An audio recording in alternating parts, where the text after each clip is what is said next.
this list, in our number 10 spot, we have the Honolulu Killer. This is the moniker given to an unidentified serial who was active in Honolulu, Hawaii in 1985 and 1986. Throughout those years, it is said that whoever is responsible for these crimes took the lives of at least 5 women. The women seemingly didn't have any connection to each other as they were all from different walks of life, but because of the gruesome similarities of each crime, authorities were able to determine that they were all likely committed by the same person. Despite the years it's been, the perpetrator has never been identified and could still be out there somewhere, hiding from taking responsibility. Perhaps if there were to be a documentary released about this case, although it's been a number of years, a renewed public interest might end in more leads for those investigating the case. In our number 9 spot today, we have Victor Guerrena. Back in September of 1983, Victor was 25 years old and was a trusted employee of the West Hartford, Connecticut Wells Fargo Express Company, but on September 12th, that all changed. After working throughout the day and completing the scheduled rounds of currency collection from the local banks, Victor held his co-workers hostage before tying them up, handcuffing them, and injecting them with a mysterious substance he claimed would leave them unable to move. After doing this, Victor proceeded to take about $7 million,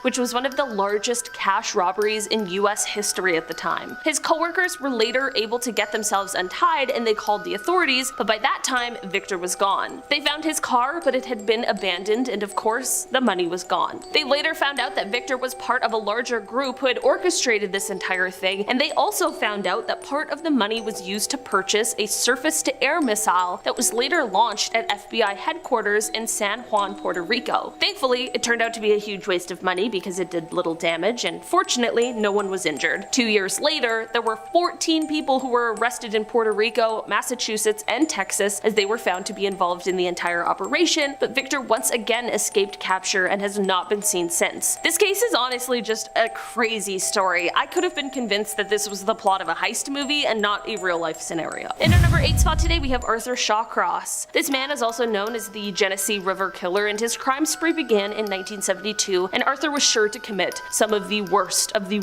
kinds of crimes. After the first 2 of his crimes, he was apprehended, but for some insane reason, they allowed him to have a plea bargain where he was allowed to plead guilty to just 1 charge of only manslaughter, for which he served 14 years of his 25-year sentence. In the least surprising turn of events, once he was released on early probation, his real crime spree got started. He would go on to take the lives of 12 women from 1988 to 1989. Thankfully, he was finally caught for these crimes and sent right back to prison. Of course, his initial early release, however, was the subject of huge controversy, and Dr. Michael H. Stone, who's the professor of psychiatry at Columbia University, called his early release one of the most egregious examples of the unwarranted release of a prisoner. Although Arthur ended up passing away in prison while serving a 250-year sentence, a documentary about him in this story could be quite interesting. It would be really intriguing to see just how this horrible person ended up being released, how that sort of thing happens, what we can do to prevent it. You know, a lot could be learned from this specific case. In our number 7 spot today, we have the West Mesa Bone Collector. This is the name used to describe an unidentified serial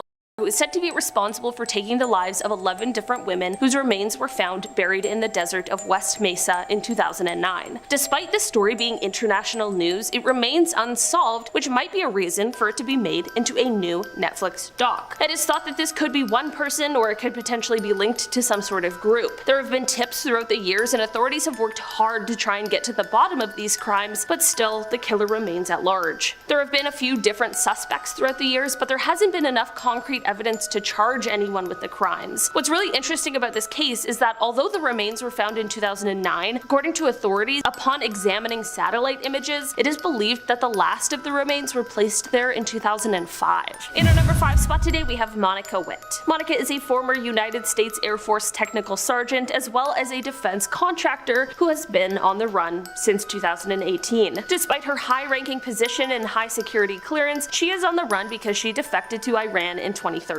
It is said that from 2013 up until she was found out, she was using her position in order to spy on the United States and relay that information back to the group she was working for. She used different fake Facebook accounts, and it is said that the information she gave included the classified true name and counterintelligence activities of a US intelligence operative. This is of course a problem regardless of how important this operative was, but it is said that this information she shared had the potential to cause serious damage to the United States States' national security. It truly is an absolutely wild story, and Monica is still out there on the run, hiding from the consequences of her betrayal and espionage. Not only could a documentary shed some light in on this case and possibly lead to someone who knows her coming forward, but the story really is just insane, and there's tons of turns, and how high security everything is really just ups the stakes. In our number 4 spot today, we have Scott Lee Kimball. This is a man who took the lives of at least 4 people between the years of 2003 and 2004, but I say the words at least because although it's never been able to be proven, it is thought that he actually took the lives of somewhere around 20 plus people. During the first 2 of his crime-filled years, Scott actually worked as an FBI informant, but to none of our surprise now, he was one of the worst informants of all time. Not only did he rarely provide any sort of evidence that ended up actually being useful, but much of the evidence he provided ended up later being proven false. Watching a documentary about how that happened would be super interesting. As he's in the midst of committing crimes, he's also having meetings and phone calls with the FBI. That's some Walter White level stuff. He was caught in 2006 not only for these horrific crimes, but many others as well, which included things like fraud and forgery. He ended up being sentenced to 70 years in prison, and he still is currently serving that sentence. In our number 3 spot today, we have Israel Keyes. Israel is quite a prolific serial and truly a terrifying person. While everyone on this list is horrible, Israel is particularly scary because of the fact that he had no MO or type. He just at random. Like, he was so prepared for these random crimes that he left kill kits all over the US so that he would be prepared for whenever, whoever he chose crossed his path. It isn't quite clear how many of these crimes he committed, and many missing persons reports that are still open could potentially be linked to him. It is said that Israel had a sort of admiration and obsession with other prolific serial like Ted Bundy or Robert Hansen. He even said, quote, "I probably know every single serial that's ever been written about. It's kind of a hobby of mine." I don't know, taking true crime a little too seriously. In March of 2012, Israel was finally apprehended and was to stand trial for his crimes, but unfortunately while awaiting trial he went on to take his own life. He left behind a note and a drawing of 11 skulls, which led authorities to believe that this may be the number of victims he had. This is just one of the most terrifying true crime stories and would definitely make for quite a horrifying documentary. In our number 2 spot today, we had the vending machine killer. In 1985 in Hiroshima, there were 12 people who passed away and 35 people who were seriously injured from being poisoned with a chemical herbicide. When this string of poisonings were investigated, authorities realized that they all had one thing in common, and that was the fact that they had all had the same drink shortly before falling ill. So around the time of this whole thing, there was a company that had launched a marketing campaign where they gave a free drink with every purchase that was made from a vending machine. When people didn't want their free drink, they would leave it on top of the vending machine for the next person who came along, which is super nice and thoughtful and kind, and of course that means that some horrible person out there had to ruin it for everyone. So as it turns out, someone was taking these drinks, lacing them with poison, and then leaving them on top of the machines for some random stranger to come around and drink it and then be sick or pass away. It is almost impossible for authorities to be able to track down whoever was doing this because you have to narrow down where the person picked up the drink, and in 1985 there weren't as many CCTV cameras as there are now. So unfortunately, whoever was responsible for a mass poisoning of strangers is still out there somewhere. A documentary about this would definitely be interesting to watch, but because it is still unsolved, having the story on a huge platform like Netflix might just help get it out there and perhaps bring in more leads. In our number 1 spot today, we have Bhadresh Kumar Patel. This is a man who in 2015 was in the United States in Hanover, Maryland with his wife, Palak. It is said that the pair were traveling to visit relatives and that they had both taken a job at a local Dunkin' Donuts that was owned by one of their family members. It was at this location that, on April 12th, 2015, it is said that he took the life of his wife. Surveillance footage shows the two of them walking together into the kitchen around 9:30 p.m. that day before they disappear out of view behind some racks that were in the kitchen. Shortly after this, he appears alone, turns the oven off, and leaves. Authorities believe that this may all have been over an argument where one part of the couple wanted to return to India while the other one wanted to stay in the United States. After customers of the store began getting worried when no one came to take their order, they thankfully decided to approach a nearby police officer. The officer went to investigate, and that is when he sadly found her body. Here's the deal though, since this crime he has totally gone missing. The authorities have not been able to find him since the last sighting of him, which was on April 13th, 2015 at around 10 a.m. at Newark Penn Station in New Jersey. He had taken a hotel shuttle there and has never been seen since. There is currently a $100,000 reward for information that leads to his whereabouts. This story is unimaginable possible, but maybe with more people knowing about it, he can be caught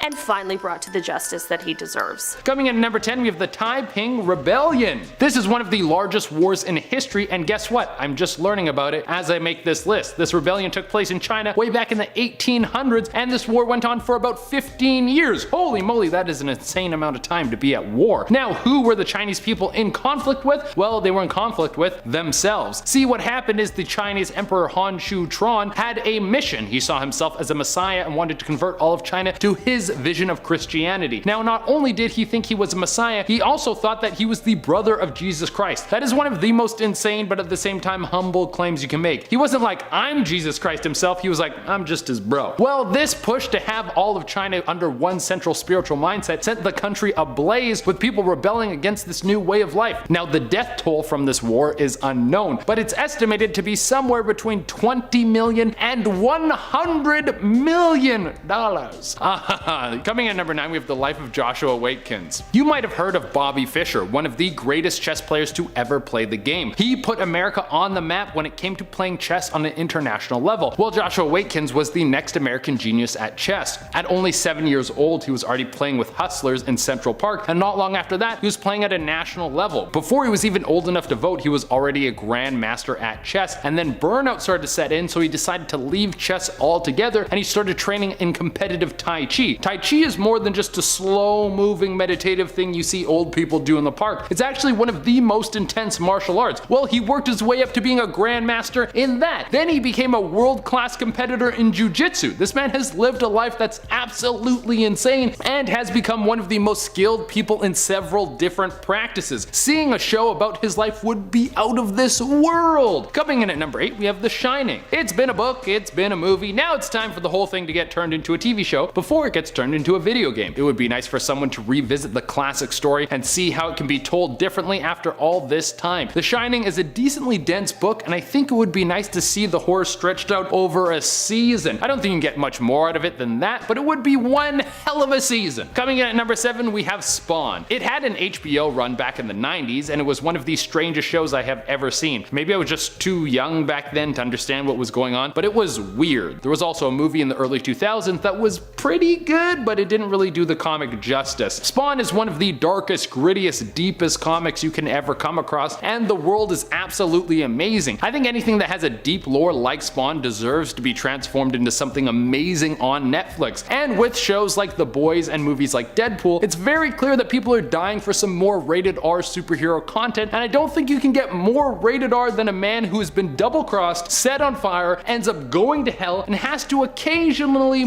angels. Coming in at number 6, we have New York gangs in the 70s. New York may seem like the hot spot of hustle and bustle right now, where everyone wants to go to strike it big and become rich and famous, but it didn't always used to be like that. New York back in the 70s used to look like a battleground. The buildings were run down, the streets were dangerous, and were everywhere. It wasn't the city's brightest time, that is for sure. During this time, there was the formation of so many different gangs, each one of them trying to claim the city for themselves. Seeing a historical piece on this time would be wild and freaky to look at. Coming in at number 5, we have Old Man Logan, one of the darkest Marvel stories ever told. There were some parts of Old Man Logan that were put into the movie Logan, but it came nowhere close to the twisted things that the comic embodies. Basically, it's a dark future where the villains have teamed up and finally win. They take down all the heroes, and now they govern the world as supreme overlords. One of the only heroes left is Wolverine, who just wants to be left alone to work on his farm. Well, one thing leads to another, and he's forced back into a life of violence. Some of the lighter tones in the graphic novel is Red Skull has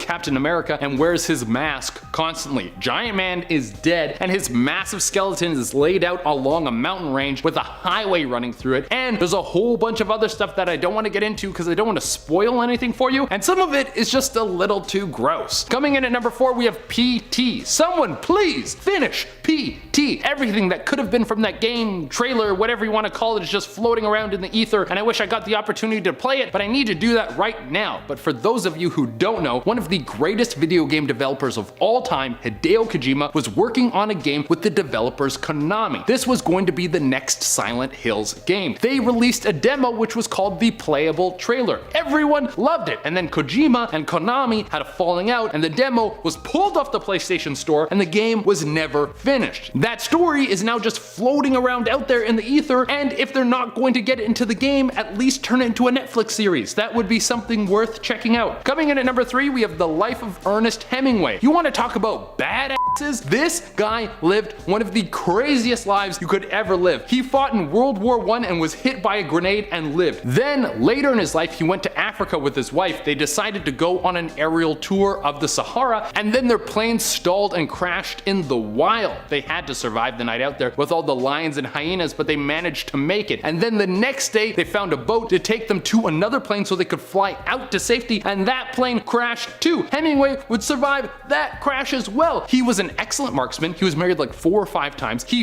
himself once while trying to kill a shark, and he was one of the greatest authors America has ever seen, winning a Nobel Prize in literature. This dude is absolutely crazy. A story about his life would be packed with action. You could for sure get a solid 10-episode run out of him. And coming at number 2, we have the making of horror movies. Personally, I love behind-the-scene docu-series like this, where they show you all the little bells and whistles that go into making movies and TV. It would be so cool to see a whole breakdown of horror movie history. Why get only one horror story put onto Netflix when you can get a ton of other stories all pulled together into one series, stuck together in one thing? That would be awesome. Think about it. It would be the whole horror movie history. The first episode could start with the first horror movie ever, and episode by episode you would see the world evolve, passing through the 70s, 80s, and 90s of horror, seeing behind the scenes of Evil Dead, Friday the 13th, and Scream. That would be a horror movie lover's paradise. And coming at the number 1 spot, we have Resident Evil. This series is apparently being transformed into a Netflix series as we speak. I mean, I'll believe it when it actually gets out to the public. How many times do we hear about some book or movie or video game getting turned into something and then it never sees the light of day? But I can't think of any horror game more deserving of a television series. For one, the lore is so deep, it is absolutely insane. You could go on for 20 seasons with the amounts of twists and turns that the games bring. Also, it's just great. A beat cop who's forced to take on the hordes of the undead and uncover a mystery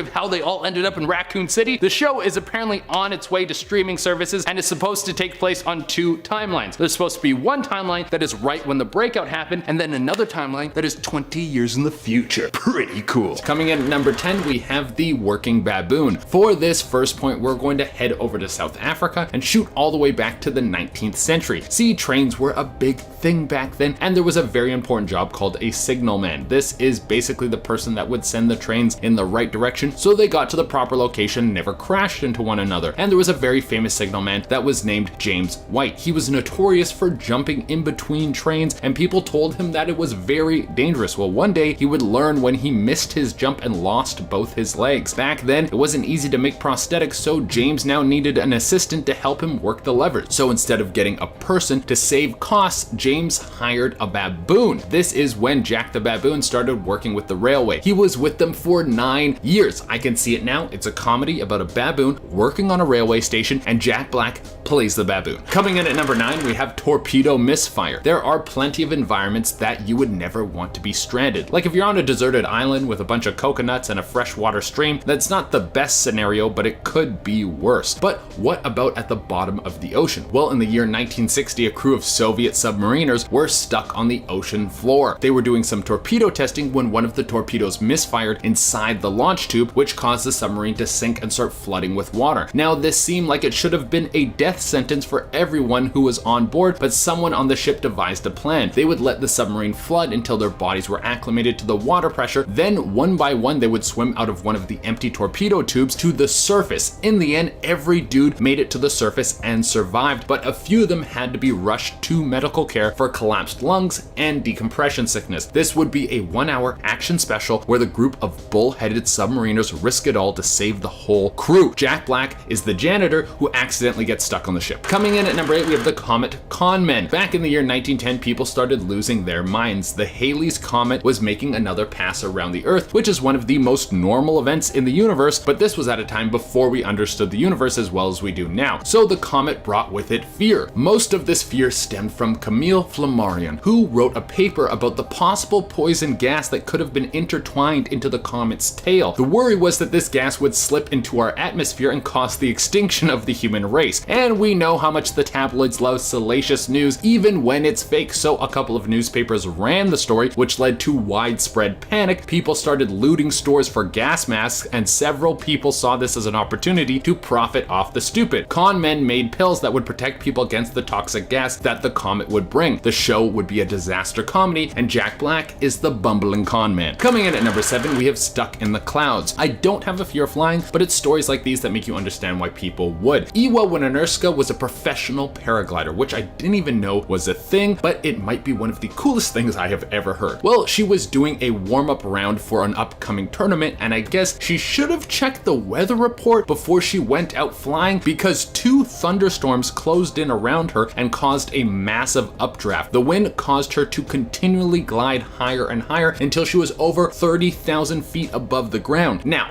many of you might be thinking that the air is way too thin up there to breathe and the temperatures are so low that you might freeze to death. Well, you are right. The combination of low temp and low oxygen caused Iwa to pass out, and this is when the story gets even crazier. She didn't crash to the ground. Her unconscious body kept gliding until she was at a low enough altitude to wake up, and she safely landed. This is a movie similar to 127 Hours, and Jack Black plays the spirit guide who she communicates with after she passes out. Coming in at number 6, we have Julian Kopek, the survivalist. This story is similar to The Revenant, but it might be even crazier. Julian Kopek was flying over Peru to go visit her father, and something very unfortunate happened. The plane was hit by lightning and crashed. Everyone died in the crash, but Julianne was thrown from the plane when it was hit by lightning, and while still buckled in her seat, she tumbled to the earth and crashed into the Amazon rainforest. She woke up severely injured and blind in one eye, but she could still move, so she started to navigate her way out. She eventually came to a river and followed it downstream for 9 days. This entire time, she didn't sleep, partly because her wounds had been infested with insects and the pain kept her awake. She eventually made it to a boat which had some unused gasoline inside it. She then used the gasoline to treat her wounds, which caused the bugs to work their way out of her skin. The owners of the boat found her and then took her to a place where she could be rescued. This is a survival Netflix original in 2 parts. In this one, Jack Black also plays the spirit guide, which ties the Iwa story into the same cinematic universe. Coming in at number 5, we have The Gray-Skinned Body. I don't know how this hasn't already been made into something. In the early 20th century, 2 backpackers in Australia called the police because they had found a body. When the police arrived on the scene, they quickly realized 2 things. The person had strange gray skin and most certainly was not dead. They rushed him to the hospital, but the hospital was baffled and had no idea how to treat this man. Why? Because they could only recognize 1/5 of his internal workings. The doctors were stumped, and that night the body went missing. To this day, there never has been an answer as to what happened. Jack Black plays the half alien that has to escape the hospital. That's what that one is. Coming in at number 4, we have Making a Break for It. Prison breaks are a proven concept, so this story is perfect because it also mixes in World War II. In 1941, a group of men were being held in a Russian gulag. They devised a plan to escape and they were able to get out unharmed. But that was just the start of their journey. They had to cross Siberia in the winter and then pass through the Gobi Desert as they worked their way south to India. They did this entire trip on foot. Think of that the next time you can't get inspired to get up and go to the gym. There is a 100% chance that this is a 1-season TV show starring Michael Fassbender. He plays the unusually handsome leader of the group who does whatever it takes to make sure everyone makes it home alive. Jack Black will play his wife who kisses him on the lips when they reunite. Coming in at number 3, we have the Mary Celeste conspiracies. I'm sure many of you know about the Mary Celeste. If you don't, I will give you a quick rundown. In 1872, the Mary Celeste was traveling from New York to Europe. It was carrying a ton of food, men, and booze. Everything should should have gone as planned, but the ship was discovered off the coast of Portugal without a single soul on board. There wasn't any sign of a struggle, and what happened to the crew stands today as one of the greatest mysteries of all time. Now here's my pitch for the show. It's an anthology. The main theme of each episode is what could have possibly happened on the Mary Celeste. The episodes have no relation to one another, and there are no limits on what you can explore. You can go fantasy, you can go sci-fi, or keep it realistic. The only rule is that Jack Black and Michael B. Jordan are in every episode. That is the buddy team up that the world needs right now. Coming in at number 2, we have Fitzpatrick Double Down. This is my kind of guy. He would talk trash and then he would back up his trash talk with action. This story is about Thomas Fitzpatrick. This guy was one of the most daring pilots of his day. And one day, a buddy of his questioned his abilities as a pilot. So he turned to his buddy and he made a bet. He said he was such an ace pilot that he could land a small plane on a New York street. There was one problem. Thomas didn't have a plane, but he wasn't about to let his friend badmouth him. So Thomas stole a plane from New Jersey and pulled off a skilled landing, making himself look like an absolute legend. After he did this, he told the story to a bartender who called him a liar. So Thomas once again stole a plane and this time landed it right in front of the bar. And I think we all know that Jack Black plays both the friend and the bartender. Coming in for the number 1 spot, we have Trapped in a Bubble. One of the wildest miracle stories that you will ever hear. The Jackson 4 was a regular fishing boat with a small crew. The crew went out on a fishing trip and were hit by a terrible storm. The crew managed to escape on a raft, while everyone except for one dude. When the boat capsized and sank, there was one dude in the bathroom. Harrison O'Keefe was now stuck inside the boat that was sinking to the bottom of the ocean. That is a horrible way to die. Now a team of divers was hired to head to the sunken ship and collect anything of value that could still be on the boat. That's when they had the biggest surprise of their life. When they entered the bathroom of the ship, Harrison was still in there, alive and scared to death. He had been surviving in an air bubble for almost 60 hours. He was taken to the surface and he survived the whole thing. This is a movie starring Donald Glover as the guy who is trapped in the bubble, and Jack Black is the voice of the lobster he talks to stay sane. That being said, number 10 is Jeffrey Dahmer. Now you knew that we would be talking about this when you clicked on this video. Dahmer, Monster the Jeffrey Dahmer story is blowing up right now. Its first episode has some people so tense and terrified they could not even continue watching. Unlike a lot of cinematic tellings of serial stories, Dahmer puts you on the outside and in the point of view of the victims of this incredibly ruthless. It really makes you feel for just how tragic the whole thing really was, connecting you to the victims before they are snatched away, essentially making you hate this incredibly deranged man, not to mention making you feel the sense of dread and the horror that being around this monster instilled in those involved. Number 9.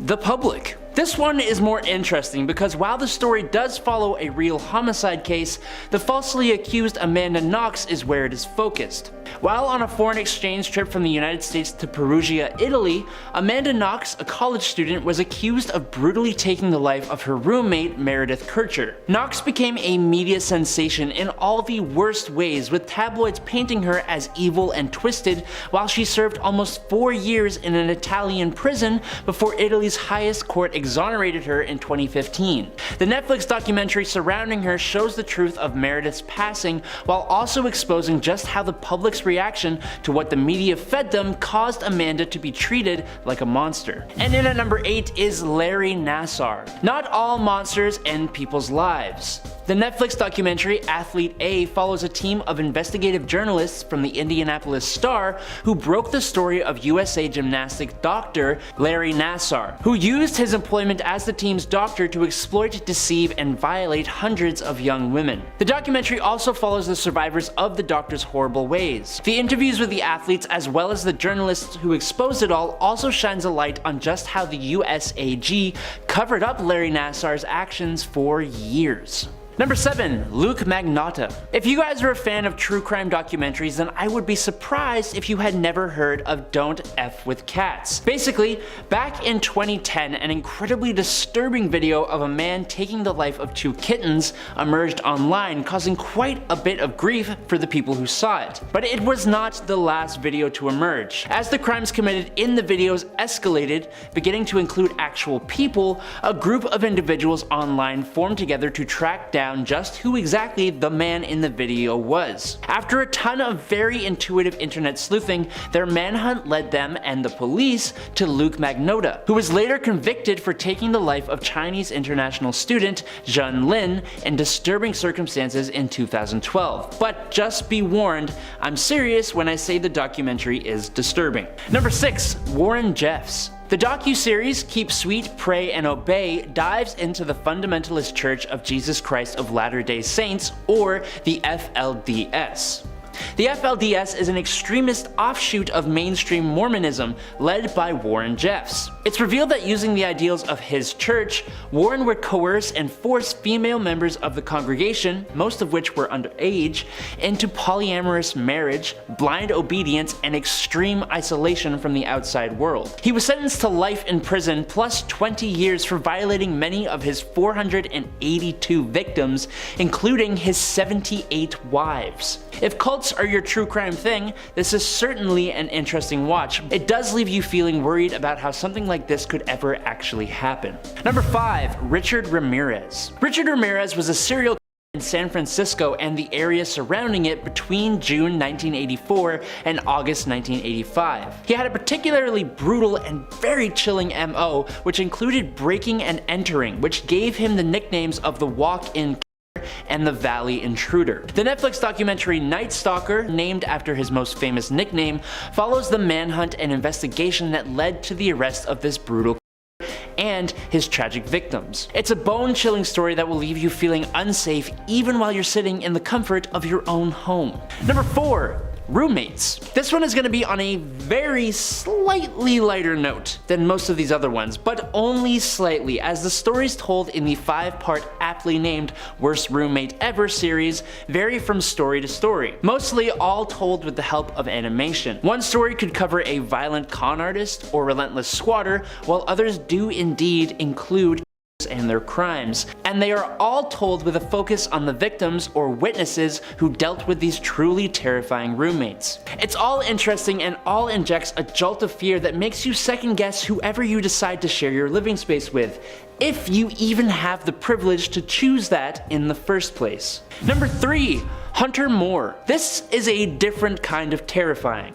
The social kind. The most hated man on the internet takes a victim-centric look at Hunter Moore, who founded a revenge website called Is Anyone Up?, which stayed active for about 16 months starting in 2010. On the website, people could post exposing and inappropriate pictures of their exes and others without those people's consent, for everyone to see, including information like their names, where they lived, and where they worked, practically inviting harassment. But Moore, in addition to that, also hired a hacker to break into other people's phones and computers to get more and more of their private photos and videos to share on his website. The documentary makes you feel hate more than it makes you feel terrified, but the unsettling thought of having your private life on display like that does make some feel very, very uneasy. Number 2. Yu Young Chul. Let's move out of North America and Europe for this one. Yu Young Chul was a serial killer from Seoul, South Korea from 2003 to 2004. His crimes were mostly performed against women and the wealthy, with his first life-ending crimes in 2003 being against wealthy senior citizens, staging his crimes as robbery homicides. He would then move on to target masseuses and then ladies of the night. His crimes caused fear to spread throughout the city, and the documentary The Raincoat Killer Chasing a Predator in Korea really gives you the feeling of fear and uncertainty that made this such a terrifying figure in South Korea. Number 1. Various real killers. The last point on this list I want to give to one of my favorite true crime shows on Netflix. It's called Mindhunter.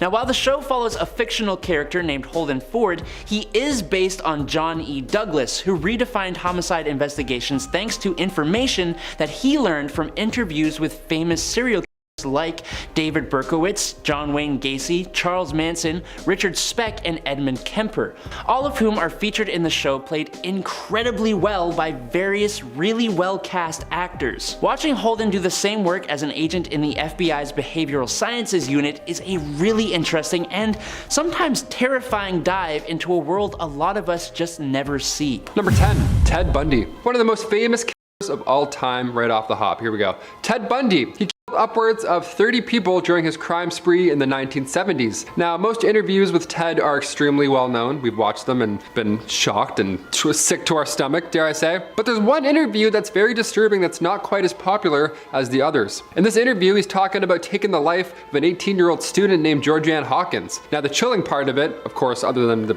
matter at hand, is how he talks about these things just so matter-of-factly, almost like it's a casual conversation between friends and not him, you know, describing the most horrific acts that he committed. At this point, she was quite lucid, talking about things. It's funny, it's not funny, but it's odd, the kinds of things people say under those circumstances. Now, of course, over on Netflix, you can pick a number of installments involving Ted Bundy. There's Conversations with a Killer. There's a movie called Extremely Wicked, Shockingly Evil and Vile with Zac Efron, so choose your fate. Either way, it's chilling stuff. This is dark history. Number 9, The Staircase. Yes, The Staircase. This one's a classic true crime staple. One of the most widely debated cases ever, honestly. In 2001, Kathleen Peterson was sadly found dead in her home. Now, this docuseries follows the investigation and a few of the theories surrounding the case and the trial. They're pretty interesting. Kathleen was found at the bottom of her stairs at her home, and while it was originally regarded as a fatal but accidental fall that caused her passing, as the investigation unfolded, the truth got muddier and muddier. Michael has always been somewhere near the top of the suspect list, considering that he was the last one to see her alive, and he was actually home and was supposedly in the backyard when said fall occurred down the stairs. From theories of Michael's infidelities all the way to a barn owl, there's lots of speculation about this case. And this documentary is definitely one to watch if you're a true crime lover. You'll be thinking about it for a while. I'm thinking about it right now and I'm like, I don't know. I still don't know. Join in on the debate in the comments down below. Did he do it? Did he not do it? Sound off. I'm curious to see who's on Team Staircase here. Number 8, don't f with cats. When I say that this was one of the most captivating documentaries I've ever seen, I really mean that. I was late to the party. I watched it long after its release because I was like, I don't really want to see any of that happen. But from the moment I started this, I could not stop until I was done. The documentary follows the sad story of the of Lynn Jun, which is one of Canada's most infamous crimes ever. Now, Lynn was by a man named Luca Magnotta, who was already stirring up some internet buzz, who was posting some pretty horrific videos before this horrible crime even happened. As the title hints towards, he was with some cats. The documentary follows a couple of unbelievable cyber sleuths who saw Luca's messed up videos and who were intent on finding out who he was, where he was, why this is happening before, you know, it got worse, which it did. Now, the crimes themselves are absolutely horrible the whole way through. It's dark, it's really hard to watch, but the story is almost unbelievable. But the work that these cyber sleuths do is incredible. It's definitely worth the watch. You see someone, I don't want to spoil it, but like you see someone get busted by internet wizards. It's amazing. The documentary really has it all if you're a true crime person. It's really hard to watch because of how tragic it is, but again, it's worth it in the end. You see them catch them.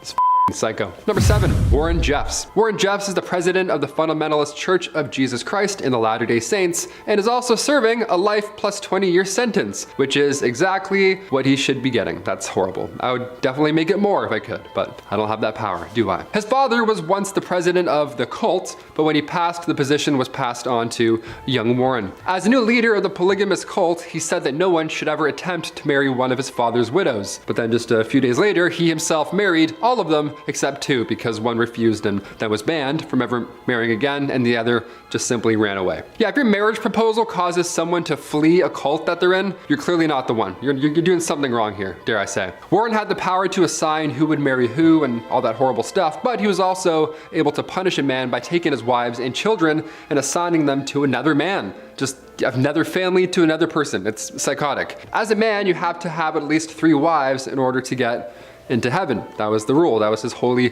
golden rule. But the more wives, the more likely it would be that you got into heaven, so this led to this horrible fate. In 2005, the Texas authorities conducted a raid and took legal custody of 416 young individuals, and in 2006, Warren was arrested for being the worst human garbage imaginable and is still serving his sentence today. There's so much more to this case that we don't have time to cover on this, short YouTube video, but there is a documentary released called Keep Sweet, Pray and Obey, which I would fully recommend if you want to know more about this case. Number 6, Richard Iceman Kuklinski. Richard Kuklinski got his name in the most gruesome way possible. He became one of America's most prolific after being hired by the famous 5 families in New York City. Now, he had around a 30-year career as a contract, and while he only ended up being charged and convicted for 4, he had claimed that the number was actually closer to 250. This is insane. When we think of what an assassin would look like, he may not be at the top of the list, right? More than fair, which may partially be what helped him be so successful in getting away with such horrible crimes. While he his victims in a multitude of ways, he was dubbed the Iceman due to the fact that he froze all of the bodies. Now he did this to ensure that the coroners would be unable to determine their true time of death. Now Richard, he's actually not still serving his sentence. Richard ended up passing away in jail in 2006. Yeah, we know that time of death. That one we do know. We know that one very well. The Iceman, Netflix, dark stuff, check it out. Number 5, Jeffrey Dahmer. Yeah, Jeffrey's one of the most well-known serial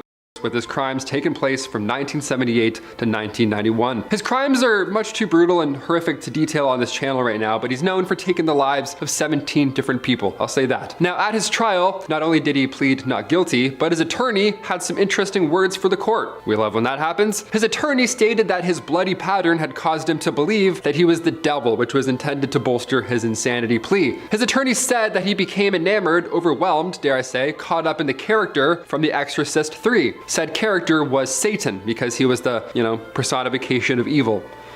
Sure, not only was Jeffrey found to be sane and ended up being sentenced to multiple life sentences prison, but not too long after his sentence started, he was killed by a fellow inmate. Nice, I wonder if the devil made him do it. Wouldn't that be ironic? The Netflix movie starring America's sweetheart, Evan Peters, is titled Monster Dahmer. It's pretty good, check that one out as well. And the Jeffrey Dahmer story leaves that part out. It was a dark ending for an evil person, but they leave out the fact that he died. So, spoilers, but you should know this going in, it helps. Number 4, Richard Ramirez. Also known as the Night Stalker, with a Netflix documentary under the same name. Richard Ramirez was a serial who terrorized the streets of Los Angeles back in 1980s, okay? He was known for invading homes, which actually initially dubbed him as the walk-in killer, but he had another signature that was concerning to many people, especially during the height of the satanic panic. Yeah, Richard was known for leaving behind different satanic messages at the scene of all of his crimes. That's like the worst thing I've ever heard. Because of his satanic signature, after he left his first pentagram at the scene of a crime, authorities became worried that he was a Charles Manson copycat, which more than fair, we don't want another one of those. Holy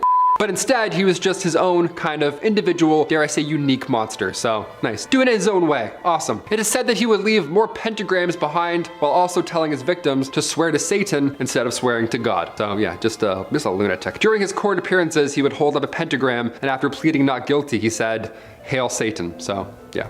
I would say the devil, but yeah, he's literally the devil. Yeah. Number 3, Unabomber, in his own words. The description of this Netflix series says, anchored by a rare interview, this docuseries details Ted Kaczynski's path from a young intellectual to one of the most feared people in US history. And the series really just does that. Ted Kaczynski is most often referred to as the Unabomber due to the atrocious crimes that he committed. He was also known as being quite bright from a young age, and it's believed that he had an IQ of around 167. He was accepted into Harvard at the age of just 16, and he went on to receive a PhD at only age 25. Things were looking bright for the guy, dare I say, as he landed himself a job as an assistant professor at the University of California, Berkeley, right? As I'm saying this, it's all great on paper. So far, we're like, okay, where does it get 2 years later, he resigned from said position and then obviously took a drastic and dark turn. In 1971, Ted moved to a remote cabin in Montana that had no electricity, no running water, just already a grim start. And from 1971 until 1977, Ted learned to live as a hermit, right? Off the grid style while learning different survival skills. But once 1978 rolled around, he was ready to start his terror campaign. From here until 1995, he began a nationwide attack against people who were involved with modern technology. He planted these weapons or he would mail them, and in the end, he took the lives of 3 people and severely injured 23. Ted was captured, tried, and sentenced to life in prison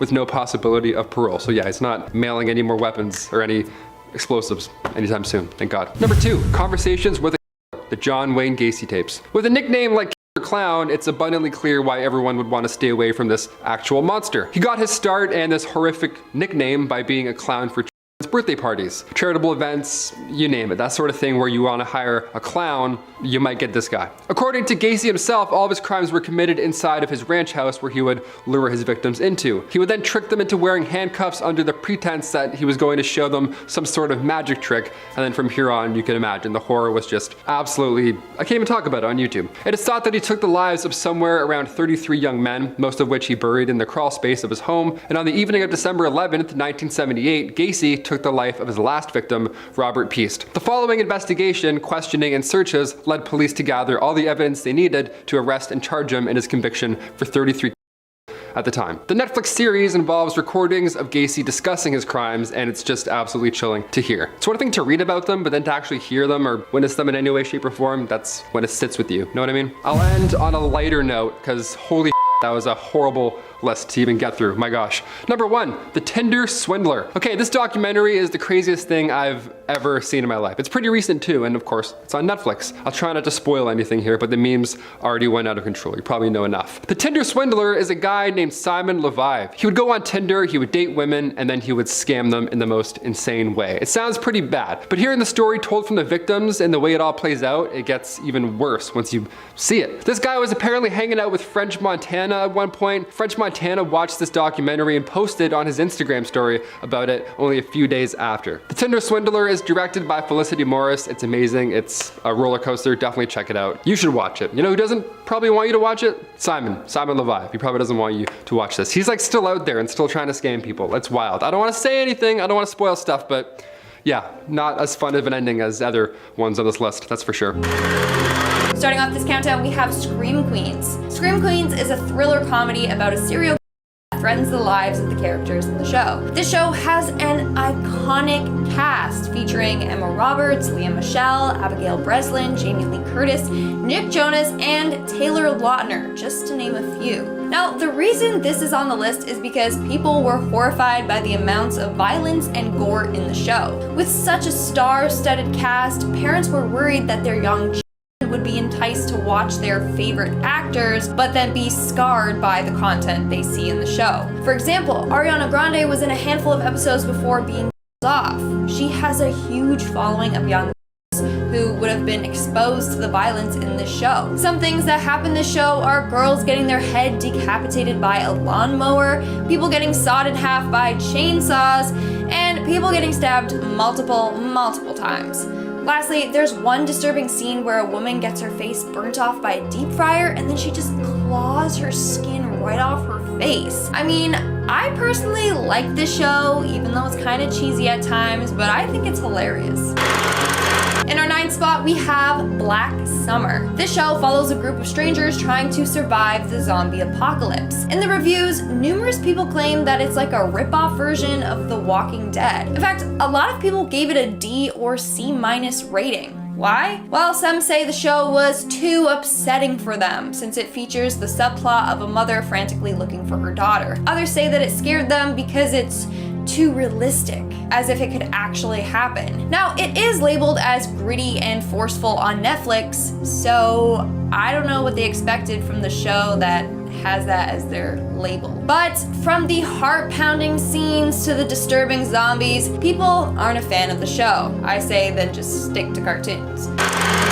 Making our way down the list to number 8, we have Chambers. Now, I haven't seen this show personally, but just from watching the trailer and reading the synopsis, I am so intrigued and I definitely want to watch the show. Chambers is about a girl who receives an emergency heart transplant from a rich white girl. This girl just so happened to die in an accident the same night. But with her heart, she has the ability to remember things that the girl did and see things that she saw. It sounds like a really good storyline, but again, it's apparently too dark and twisted and scary for some viewers. In our 7th spot, we have Haunted. Now, what separates this show from all the other ones on the list is that it is in fact real. The show is composed of people sharing their real-life paranormal encounters. Then it cuts between their confessionals and scary reenactments of the events that happened. Some stories shared include one from Jacob, who was groomed by his serial grandfather, or the episode titled Slaughterhouse, which is about a family whose home was haunted by the ghosts of people their father had. Now, people want this show to be banned because basically they're too scared by the show. Since the show is about true life events, it makes it too creepy for the viewers. We are now at our 5th and halfway mark with Scream. Basically, this show is about a serial killer on the loose in a small town that wears the infamous Scream mask. It's basically like the movie Scream, but in a TV show. People say that this show, again, is subjecting the teen target audience to violence at such a young age. So, you have the scene where a kid gets a stick right through his eye, pinning him to the ground. And then we see that characters get sliced in two by a chainsaw. But worst of all, you have the scene where the sheriff is tied to a tree, and when they go to untie him, his intestines start to fall out, and then one of the characters is crying while holding his bloody intestines, like trying to put it back in him. Let's just say people were thoroughly disgusted and thought the show was way too much, but I still managed to sit through 2 seasons of it. In our 4th spot, we have Hannibal, another really great show that I don't ever want banned. Even though for some reason Netflix took it off of Netflix Canada, I don't know. Hannibal follows the lives of Will, an FBI criminal profiler that can empathize with serial killers, and the Dr. Hannibal Lecter. Much like the previous shows that I mentioned, people want this one banned because it's too violent and gory. In the show, we have seen multiple dark episodes, like the one where the judge is found dead in the middle of the courtroom and his head was just peeled open and his skin was pulled over his eyes. Then we have the nurse shish kebab. Basically, an escaped mental patient brutally beats his nurse and then just impales them with a bunch of metal rods. Then we have the time when people were turned into human cellos and when there was a totem pole made out of naked corpses. So yeah, I can see why people want this show banned, but sorry, I won't let that happen. And in our number 1 spot, we have The Haunting of Hill House. Okay, I'm gonna start off by saying I love this show. I personally don't think it should be banned, and I'm super excited for the next season. The acting is great, especially by the little kids, they're so good. And the storyline is amazing, and there's good mystery, and it's just, I love it. But with that being said, there were some people that were very upset by the show and wanted it banned. Clearly, they don't have any taste. But anyways, they wanted the show banned because it was apparently too scary for them. I don't know what they expected. It's a scary show. The episode scared them so much that it made them feel ill. I mean, yes, this show isn't for the faint of heart, but apparently there's people like throwing up because of it. It has some pretty creepy characters, I agree, like the bent neck lady or the man with a cane, otherwise known as the floating man. This show also is filled with unexpected pop-ups, and if you look carefully, you will see a bunch of hidden ghosts lurking in the background just watching the characters. Another reason why people thought the show should be banned is because it deals with themes of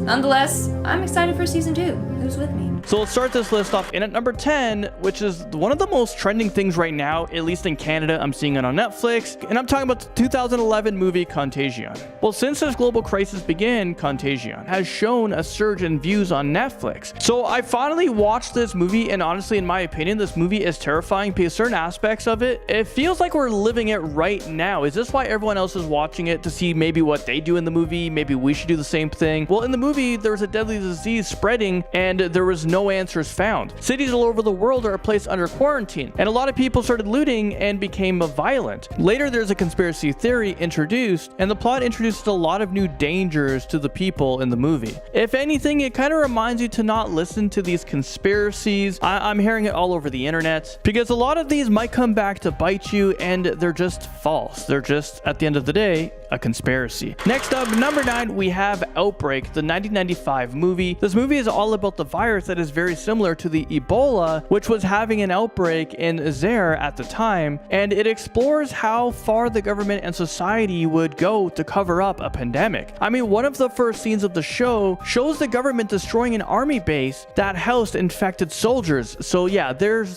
that. Without giving too much away, this movie just shows you how easily the virus can mutate and spread, and how many civilians the government is willing to kill just so they can keep the pandemic a secret. Our number 8 slot goes to, well, it's called Pandemic 2020. I wonder if they made this movie, this movie definitely came out before the virus did. I'm pretty sure. Although now there are sources saying that actually affected America like months ago, even the beginning of 2019 has been around. Okay, so this actually isn't a movie, but it's a limited documentary series all about workers who fight every day to keep influenza contained and who do everything they can to prevent a pandemic from happening. More than anything, this is heart-wrenching as you see what front lines and behind the scenes worker have to go through every single day. It also addresses a lot of anxiety people have about pandemics, which is especially relevant right now. So maybe don't watch this alone if you aren't ready to face these fears head on. And a quick shout out to all the essential workers out there, all the emergency people out there risking their lives every single day. And I'm even talking about cashiers, people that work in grocery stores, that stock our groceries for us to buy to survive. Thank you so much. And if you're one of these people watching this video right now,